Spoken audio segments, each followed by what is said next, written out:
Monstera Series Episode 4, How Much Light Does a Monstera Need? Welcome back to Plants Every Day. In Episode 3, we talked about one of the most important parts of Monstera care, watering.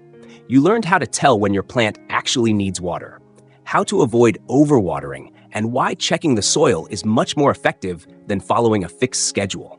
Today, we're going to answer another common question. How much light does a Monstera need? Light is one of the biggest factors that affects how your Monstera grows. The right amount of light encourages larger leaves, faster growth, and the beautiful natural splits that make this plant so popular. On the other hand, poor lighting can slow growth and prevent your Monstera from reaching its full potential. Let's explore everything you need to know. Monstera loves bright, indirect light. In its natural habitat, Monstera grows beneath the canopy of tropical rainforests. Tall trees filter the sunlight, creating bright but gentle conditions throughout the day. This is why Monsteras thrive in bright, indirect light indoors. Think of a location where the room is bright, but the sun's strongest rays don't shine directly onto the leaves for long periods. This type of lighting closely matches the plant's natural environment. Can Monstera grow in low light? Yes, it can. One reason Monstera has become such a popular houseplant is that it tolerates lower light better than many tropical plants. However, tolerating low light isn't the same as thriving in low light. A Monstera kept in a dark corner may stay alive, but its growth will slow down significantly. New leaves may become smaller, stems may stretch toward the nearest light source, and the famous leaf splits may not develop properly. If you want your Monstera to truly flourish, brighter indirect light is always the better choice. Can too much light be harmful? Absolutely. While Monsteras enjoy plenty of light, intense afternoon sun can damage their leaves. Direct sunlight during the hottest part of the day may cause brown patches, faded colors, or scorched leaf edges. If your plant sits near a west-facing window, consider using a sheer curtain to soften the sunlight. Morning sun is usually much gentler and is often well tolerated. Finding the right balance between brightness and protection is the key. The best place for a Monstera. So where should you place your Monstera? Many experienced growers recommend placing it a few feet away from a bright south-facing or west-facing window, or close to an east-facing window where it can enjoy gentle morning sunlight. The exact location depends on your home, but the goal is always the same. Provide plenty of indirect light throughout the day. If you're unsure, simply observe your plant over the next few weeks. Healthy growth usually means you've chosen a good location. Signs your Monstera needs more light. Your Monstera often tells you when it isn't receiving enough light. Watch for these common signs: slow or almost no new growth, smaller leaves than before, long stretched stems, leaves growing farther apart, few or no natural splits on mature leaves. If you notice these changes, gradually move your plant closer to a brighter window. Avoid making sudden changes, as plants also need time to adjust.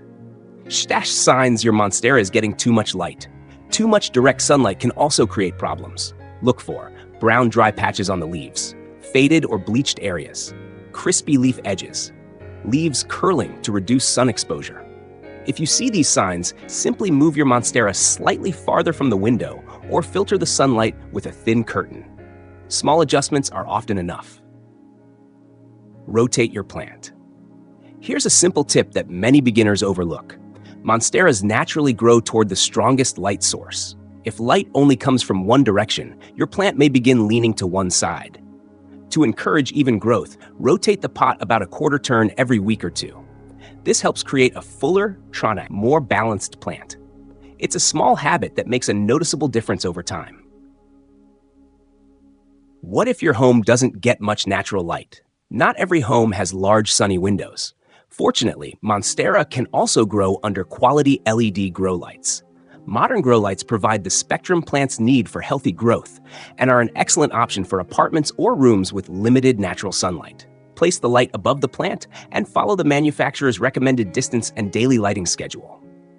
Many indoor gardeners successfully grow beautiful Monsteras this way. Light affects leaf size. One fascinating thing about Monstera is how much light influences its appearance. Plants receiving bright indirect light usually produce larger leaves with deeper splits and more dramatic fenestrations. In lower light, new leaves often stay smaller and may remain completely solid. Good lighting doesn't just help your Monstera survive, it helps it become the stunning tropical plant everyone loves. Final thoughts. Light is one of the greatest gifts you can give your Monstera. Choose a location with bright, indirect light. Protect the plant from harsh afternoon sun. Watch for signs that it needs more or less light. Rotate the pot regularly for even growth. And remember, every home is different, so don't be afraid to adjust your plant's position until you find the perfect spot. With the right lighting, your Monstera will reward you with healthier growth, larger leaves, and those beautiful natural splits that make it one of the world's favorite houseplants. Thank you for watching Plants Every Day. We hope today's guide helps you find the perfect location for your Monstera. If you enjoyed this video, please like, subscribe, and turn on notifications for more easy plant care tips and indoor gardening guides. In Episode 5, we'll show you how to propagate a Monstera step by step. You'll learn where to make the cut, how to identify a healthy node, whether to propagate in water or soil, and how to give your new plant the best possible start. See you in the next episode.